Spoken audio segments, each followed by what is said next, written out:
Hello everyone and welcome to State of the Game number 173 on the 4th of November.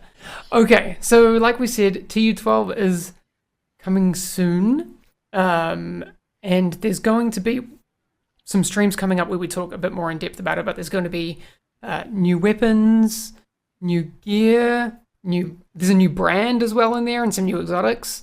The optimization station is coming back. There is a global event shop as well, much like similarly to how you could do stuff in global events in Division 1. We're going to talk about that as well. There's another apparel event. There is an increase to your inventory size, the ability to turn on your mask from anywhere you are. People have been asking that for forever. It's finally happening. It's very 2020. Picking up skills, we're going to talk about that. Gear mod filtering, all sorts of stuff coming in TU12. So the optimization station was a big feature inside of Division 1, and we wanted to bring that back to sort of exist alongside the recalibration station. So now you can go to any of the gear items that you have. You can find your favorite stat, and this includes exotics. You can find your absolute favorite stat in the whole world, and you can be like, nah, I want that to be a little bit higher. It essentially subdivides any of the stats into like 10 stages and has a certain price for each of those stages. We do some math to make certain that you're not kind of getting like cheated out if one of your bonus rolls is next to one of those thresholds.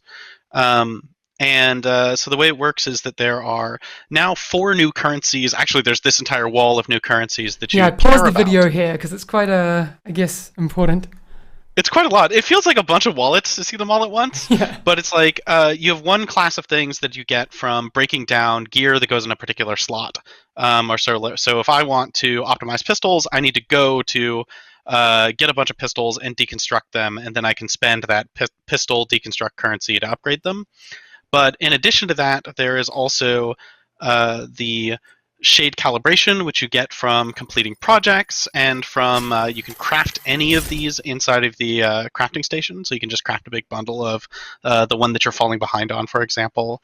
And there's also a faction associated with each gear slot and weapon type that says, oh, Rikers have shotguns, so you need to defeat Riker named bosses, the final bosses of missions or the final bosses of bounties, in order to get the Rikers material, the Rikers tactical assessment.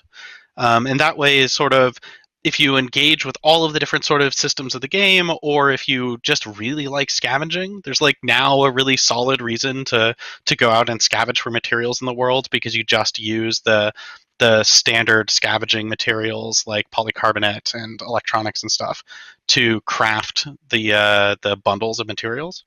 So that way you can actually like use that crafting economy and all of those wallets and wallets full of materials to just say, you know what, my favorite item in the world, I want it to be fully god rolled, because we don't do anything to stop you from just using this to god roll every single item in your whole inventory. I did see one question. Does this apply to mods as well? Can you optimize mods? You cannot optimize mods. So mods are still, you need to go out there and grind them for finding the rolls that you want. Yes, for TU12, we're making some improvements to the summit. And so these are mainly focused on the challenges, so adding a new progression loop to the summits, commendations, which we've seen people really wanted to have, and then some additional quality of life improvements. All right. And so just let me know if you need me to go to the next slide, or if I go too go too quickly. Just let me know. All right. Okay. Yes. So for these are summit challenges, and so this is an additional thing that you can do while you're climbing the summit. And so it's the tactical ones are short-term goals, and the ascents are long-term goals. And it's something that you can keep on doing while you're climbing.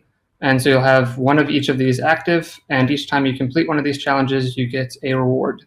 And the reward goes through like XP, targeted loot items, summit challenge caches, which have optimization and recal materials. And so it's just another loop to get things that you want through targeted loots, to get the optimization materials that you want, since that'll be a big part of the end game, and just to keep on switching up combat with completing different challenges. So if we go to the next one, it's kind of just, you can see here we went into the tactical, and you can select the different ones. This one is destroying enemy weak points. And so these were kind of synergized with different builds and different play styles. So some will be easier for some players in some builds and vice versa. And then the next slide, this just kind of goes over what I was talking about. One thing to note here is you can only complete each of these challenges once per an ascent. And so if you're to complete that weak points one, you wouldn't be able to complete that one again until you finish floor 100. And then that would become available again. And so there's a special reward for completing all of them. But in progress ones will maintain their state. So if you got 90% of the way done on that weak points one, on your next turn of the summit, if you finish the summit without finishing that one, it would still have the 90%. And so it's really just trying to be generous and letting you complete these challenges as you want to. And so on the next slide, yes, here are the rewards for the summit challenges. And so you can see you'll always get XP for completing one of them. You'll get targeted loot items on an interval, the summit challenge caches with the optimization and recal materials. And then there are the milestone rewards. So on the 10th, 20th, and 30th, you'll get blueprints and spec points. There's a new exotic assault rifle that you unlock for completing 5 challenges in a single summit ascent, which is pretty awesome. And then if you're really completing 20 and 30 challenges for the named item cache and exotic cache is a really tough challenge. But if you are able to do it, it's on top of all the other rewards of summit, you're going to be getting a lot of things. So cool. That'll be a cool thing to grind for. And now, yes, the commendations. And so you'll see here we have a variety of commendations, multiple for some of the categories that interact with different things. So this one is with the summit challenges. And so, completing 20 ascents, having finished 5 challenges. This next one is about, next slide. Yes, about opening a certain number of crates within the summits. And you'll see we have the patches, and this next patch is my favorite. So good. Yes. Julie, our UI artist, made this. I love the dog. And so, yeah, that's, something that I think a lot of players are going to be really excited about, having commendations for Summit. So we've heard the community feedback about the Summit not being rewarding enough. And so we've looked into a lot. And what we decided to do is each time that you unlock a new checkpoint, so when you finish floor 3, floor 6, floor 9, floor 10, you get this floor cleared message where you would normally just get XP. But on these specific floors, you'll also get a targeted loot item. And so you can see there in the notification that you have the targeted loot item. In this case, they were targeting knee pads. And so you'll get knee pads on whatever difficulty, the loot will scale based off the difficulty you're playing on. And yeah, if you go to the next slide, you can just kind of see this is a guaranteed way to keep on getting rewards. It should make the Summit balance out that rewarding versus time that people are bringing up. And since it's based on your personal selection of target loot within the Summit, it's a really good way to grind within there. Yes, so this is just a small quality of life improvements. The weekly Summit projects, having to complete the Summit once a week was just too tall of an order. And so here we've changed it to be just complete 30 floors within Summit. Here I'm just showing that we have a 10th new directive coming with Season 4, and that'll also be available in the Summit. And yeah, a new level of challenge for those diehards. A couple more quality of life improvements for the Summits. We have a new objective type and a couple variants of that. We adjusted the frequency of the drone objectives because we heard a lot about that. Rogue encounters, we've seen feedback around that, and so we've increased how often those will happen for Legendary. And then we've also reduced the cooldown time between how often rogue encounters can happen in general within the Summit, and so you should see those a bit more frequently. All that's coming for the Summit for Q12, it's the new challenges, the new commendations, and then yeah, the quality of life things. Nice, you've been busy. Can you talk us through what's happening with the turrets? Yes, you have the video, right? I do, let's take a look at it.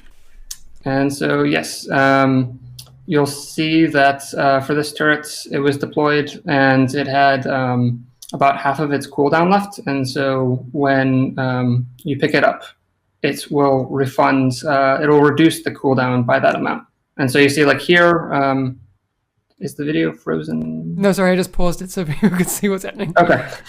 Yes. So there, like you messed up the throw and you pick it up right away, and so it gets refunded back to you immediately. Whereas here, let's rewind and watch it again. Yes. So if you pause there, like you see, it was halfway through its duration, and when you pick it up, it's half the cooldown that you have to wait for. Cool. So it's hopefully that makes sense. And then this one, you throw it out, and it's got its full duration left. And so when you pick it up, it's a very short cooldown. Yeah. And so does that apply the same for like the mortar turret? It's slightly different based off of the number of charges and such that you have left, I believe. But yeah, it should make using the turrets a lot smoother. Let's take a look at where people can find the way to change that. Yes. So if you're looking at your mask slot in the inventory, you'll press the options button, and you can see there at the bottom under inventory options, the last option there, always show mask, and you just switch that to on, and it will always show. The inventory size has been increased, and so you can see at the top, I have 120 items out of the 150 that are possible. Yeah. That's a big increase. We have this screenshot, and people can take a look at what that's going to look like in TU12. So all these changes will be coming very soon. So something to get excited about. Yeah. So season 4 does have a new global event. I don't know if I can say the name of it or not. But we're going to be having, so that's going to be our sort of final global event, new global event of the year. And along with it, we decided to have we wanted to have a reason to remain sort of entrenched inside of any active global event. And so we changed a little bit of the way the rewards work for them.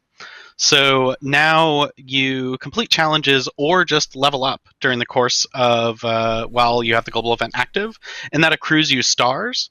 And so that will achieve your milestones to get your rewards on that normal reward track. But in addition, you can spend the stars inside of a store with the seasons vendor and actually buy a lot of the sort of high quality caches that you look for inside of the game. So if you're just looking for crafting materials, you can spend just a couple of stars. But if you really want something big, like you can get the exotic cache for 20, the optimization cache is in there as well as the season cache. And so you can start staying inside of the event longer and actually working on it to get some more of the things that you want.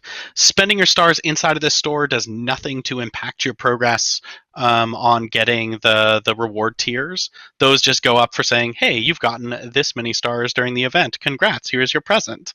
Nice. So you can freely be like, oh, I got 3. I'm trying to recal a dozen things for some reason. I can just buy the recal cache. That's going to be fine. That's not going to harm your progression in any way. So we heard the feedback about the Bighorn, and we wanted to give it a little bit of a buff, and so we increased the magazine from 30 to 40. And so that should help it in its AR mode, perform a bit better as an AR, and then it's going to be great for the rifle mode. Cool. Well, I'm excited to see how that pans out on the server. Yeah. So let us know what you think about it once you have a chance to play it on the live game very soon.